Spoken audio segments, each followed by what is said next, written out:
Assalamualaikum warahmatullahi wabarakatuh.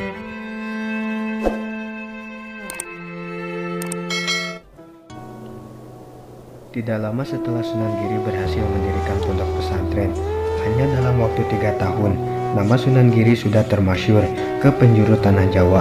Tersebutlah seorang bengawan atau Brahmana Sakti yang memimpin padepokan di Gunung Lawu yang bernama Bengawan Mintasyemeru. Muridnya banyak, kesaktian dan ilmunya cukup tinggi. Menurut riwayat, Bengawan ini mampu menciptakan sesuatu dengan cara mengheningkan cipta. Juga dapat berlari cepat, bagai terbang di atas angin. Ilmu kanuragannya tak terkatakan lagi tingginya.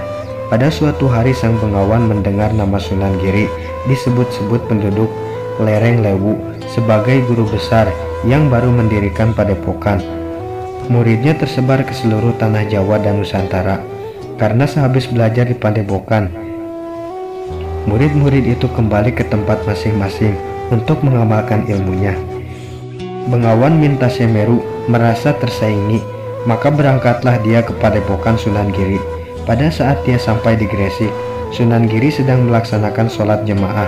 Dia hanya dapat bertemu dengan murid Sunan Giri yang menjaga pintu gerbang. "Di mana aku dapat bertemu dengan Sunan Giri?"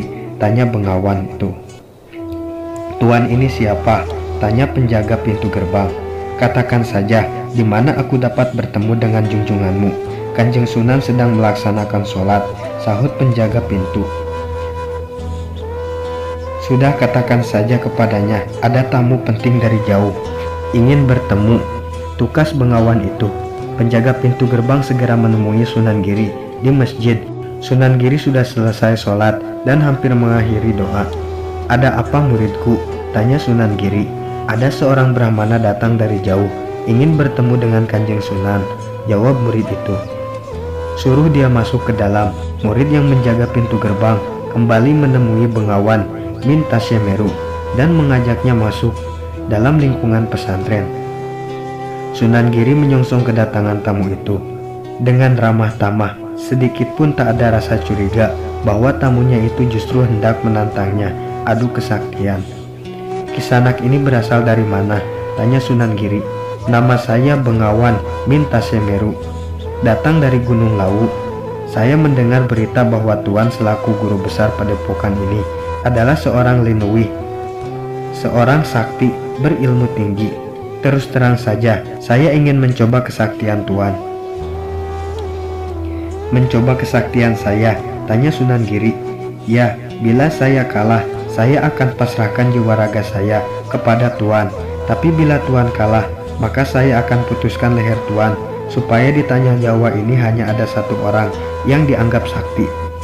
Sesungguhnya segala apa yang ada di langit dan di bumi adalah kepunyaan Allah, Tuhan penguasa seluruh alam. Saya tidak mempunyai kesaktian secuil pun. Semua ilmu adalah kepunyaan Allah. Tuan bermaksud mengalahkan dan memutuskan kepala saya. Kalau Allah tidak mengizinkannya, 1000 orang seperti Tuan pun tidak akan mampu melaksanakannya. Jelasnya Tuan menerima tantangan saya," tukas Bengawan Mintasyemeru. "Silahkan bila Tuan ingin mencoba ilmu yang dititipkan Allah kepada saya," sahut Sunan Giri. Keduanya kemudian keluar dari dalam paseban menuju halaman pesantren yang luas. Saling berhadapan. Berkata sang Bengawan, "Pertama, marilah kita main tebak. Saya akan menguburkan hewan di atas gunung Patukangan. Tuan tinggal menyebutkan saja hewan apa yang akan saya kubur." "Silahkan," sahut Sunan Giri. Bengawan Mintasyemeru kemudian melesat keluar menuju puncak gunung Patukangan. Di sana dia menciptakan 2 ekor angsa, jantan dan betina. Lalu sepasang angsa itu dikuburkannya hidup-hidup. Sesudah ditimbuni tanah dan bebatuan, dia kembali ke pesantren. "Nah, hewan apakah yang telah saya kubur di puncak gunung?" tanya Bengawan Mintasyemeru kepada Sunan Giri. "Yang Tuhan kubur di atas gunung Patukangan itu adalah sepasang ular naga," jawab Sunan Giri. Bengawan Mintasyemeru tertawa ngakak. "Tuan salah besar," ujar Bengawan Mintasyemeru. Setelah puas mentertawakan Sunan Giri, "Yang saya kubur adalah sepasang angsa. Apa Tuan tidak salah lihat? Sebaiknya Tuan kembali ke Gunung Patukangan dan melihat hewan yang Tuan kubur itu, kata Sunan Giri. Justru Tuan yang harus melihatnya supaya Tuan bersedia menerima kekalahan Tuan, sahut Bengawan Mintasemeru. Baiklah, mari kita bersama-sama ke Gunung Patukangan, kata Sunan Giri. Hanya dalam beberapa saat saja, kedua orang berilmu tinggi itu sampai di Gunung Patukangan. Bengawan Mintasemeru membongkar tanah yang dipergunakan untuk mengubur sepasang angsa ciptaannya. Setelah semua tanah dan batu terangkat keluar, muncullah sepasang ular naga yang meliuk-liuk ke atas. Bengawan Mintasemeru sangat terkejut menyaksikan hal itu. Saya kalah dalam babak pertama ini, gumam Bengawan Mintasemeru. Sang Bengawan kemudian menciptakan sebuah tempayan besar. Tempayan itu diisi penuh dengan air, kemudian dilempar ke atas dengan sisi terbalik. Anehnya air dalam tempayan yang menghadap ke bawah itu tidak tumpah. Tempayan yang masih bergerak ke atas udara itu dituding oleh Sunan Giri. Mendadak tempayan itu jatuh di hadapan Sunan Giri dan ujungnya berubah jadi air semua. Air tersebut dilemparkan Sunan Giri ke angkasa dan lenyap tak berbekas sama sekali. Bengawan Mintasemeru kemudian melemparkan ikat kepalanya ke udara. Demikian kuatnya tenaga lemparan itu, hingga ikat kepala itu tidak tampak lagi. Sunan Giri lalu melemparkan jubahnya.